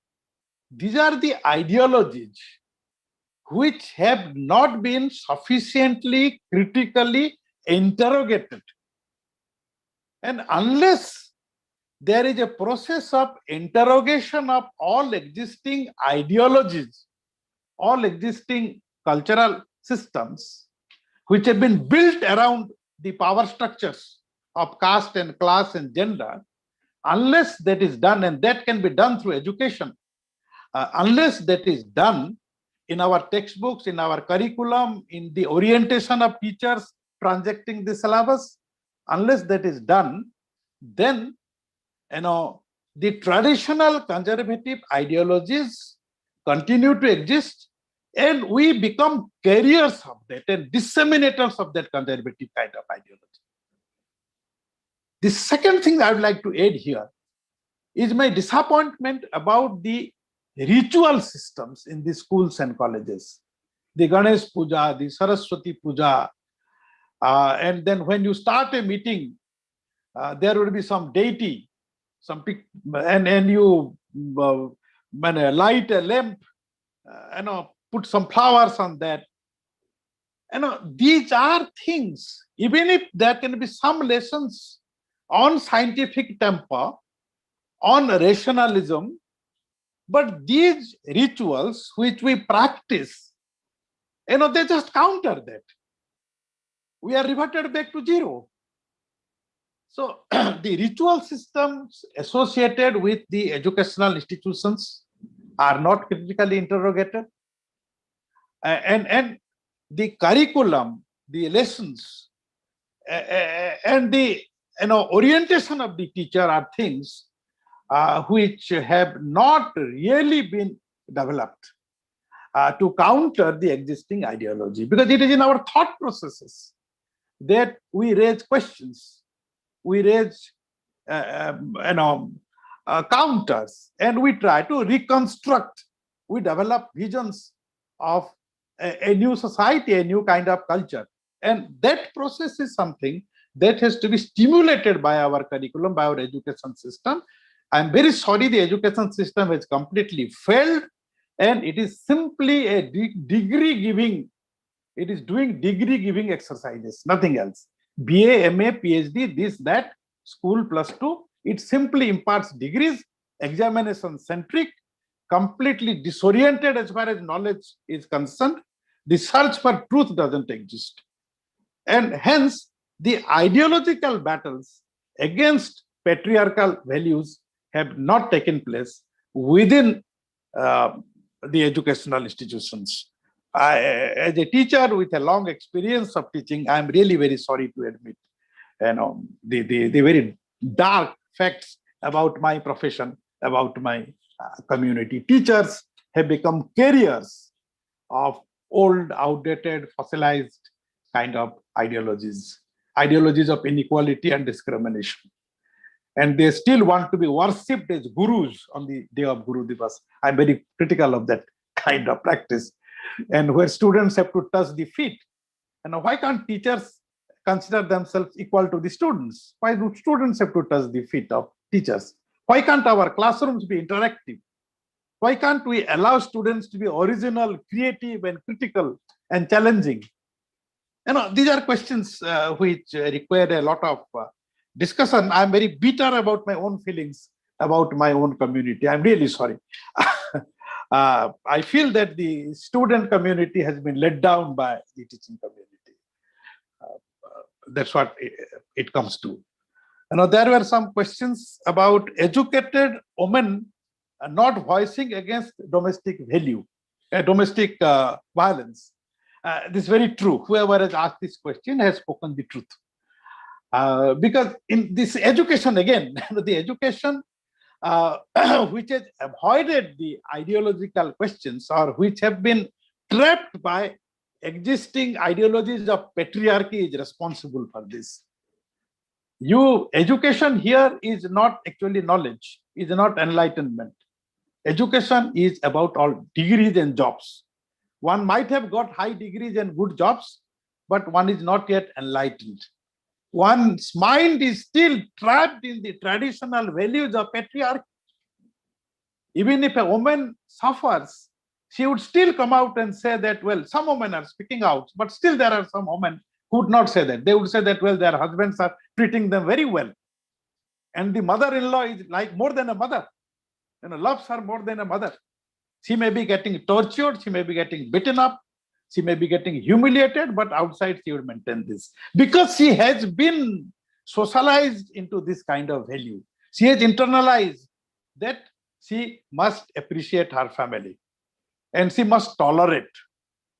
If the husband has beaten up, so what? Let me tolerate. Let my family not break down. This glorification of family and family relations is a part of the patriarchal ideology, where a woman loses her individuality, her dignity, her freedom, and refuses to protest. Well, that is the truth, of course. Well, about the corporate sector, I think there was a question as to why women are not equal, why women are inferior. That is basically because of male control over property. I would take you back to an old classic written by Frederick Engels, The Origin of Family, Private Property and the State. Please read this. All students of social sciences should read this book. In the middle of the 18th century, 19th century, Frederick Engels was explaining about the origin of family, private property and the state. You know, property and family are interrelated. And it is the men who exercises control both over family and also over property. They are interrelated processes. And on the state, no, I'm not taking the state here. I'm taking up the question of family and property. And men age inheritors of property. If the father dies, the sons, the male children get property. The law was, amended later on. Only 16 years back, the law was amended. And now girl children have equal right to property, theoretically speaking, legally speaking. And they may not be claiming. Even many parents believe that their daughters will not claim. They will leave the property for their sons. And that is basically because of the patriarchal mindsets. Now, when women did not have ownership of property, how can they be capitalists? That is number one. They cannot be capitalists. Very few of them can be here and there, but not among the top. Number two, when we are talking of the business sector, there are many girls entering as executives, but still, it is the patriarchal mindset of the employers, which thinks that girls can be given some soft tasks, sitting in the office and doing some work. They are still not competent to go out and manage sales and marketing, etc. In many cases, the employer thinks like that. In many cases, many girls also opt for HR, human relations, rather than marketing or other things. That is basically because of the patriarchal mindset, which in which I am hopeful of seeing a change in future. When I was a student, girls were not studying engineering. They were studying other things, but not engineering. And girls were largely employed in teaching and medicine, doctors or nurses and teachers. Because, teaching and health care was considered to be an extension of women's work at home. She still is feminine if she is a teacher or if she is in the health services. But in other jobs, they were not there. But gradually, they have got into other jobs. So as far as business executives, etc. are concerned, I'm hopeful of seeing a rise in numbers, but it may still not be much because companies would still not trust girls to go out and deal with difficult persons at the time of sales, managing sales and marketing, etc. So it's basically patriarchy again, and the patriarchal control over property, male control over property. Unless you control property, you cannot be an entrepreneur. So even if changes are taking place, the changes are very, very slow. If there are some other questions or comments, otherwise, I think we can call it a day. There are no questions. Okay. Thank you very much. We will call it as a day. You have taken a lot of pains to make the students understand, and the participants also. It has took interest. The discussion was really engaging, and I got disconnected, and again I became connected. Luckily, fortunately. Thank you very much for giving us time. Thank you very much, sir. So I must thank you very much for giving me this opportunity. It has been a very exciting one. I'm thankful for the ideas expressed here. Thank you. In fact, the topic, the way you have deliberated on the topic, it is really interesting. Okay, So thank you. fortunately, I have recorded it.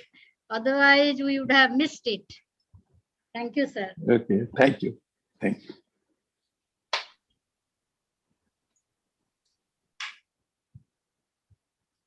So I will share the link with the students in their Okay. group.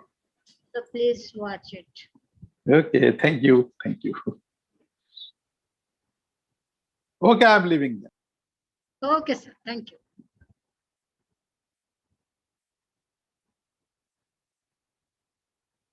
Suresh ବାବୁ ଭଲ ଅଛନ୍ତି?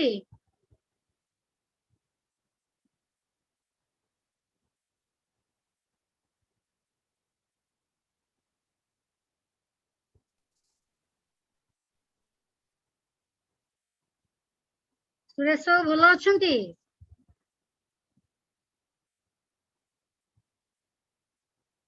ବିଘ୍ନେଶ୍ୱର କେମିତି ଲାଗିଲା talk ଟା? Madam ବହୁତ ଭଲ ଲାଗିଲା।